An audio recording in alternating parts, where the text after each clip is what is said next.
But God remembered Noah and all the wild animals and livestock with him in the boat. He sent a wind to blow across the earth, and the floodwaters began to recede. The underground water stopped flowing, and the torrential rains from the sky were stopped. So the floodwaters gradually receded from the earth.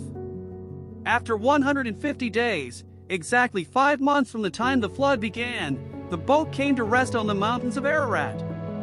2.5 months later, as the waters continued to go down, other mountain peaks became visible. After another 40 days, Noah opened the window he had made in the boat and released a raven. The bird flew back and forth until the floodwaters on the earth had dried up. He also released a dove to see if the water had receded and it could find dry ground. But the dove could find no place to land because the water still covered the ground. So it returned to the boat, and Noah held out his hand and drew the dove back inside. After waiting another 7 days, Noah released the dove again. This time the dove returned to him in the evening with a fresh olive leaf in its beak. Then Noah knew that the floodwaters were almost gone. He waited another 7 days and then released the dove again. This time it did not come back. Noah was now 601 years old. On the first day of the new year, 10.5 months after the flood began, the floodwaters had almost dried up from the earth.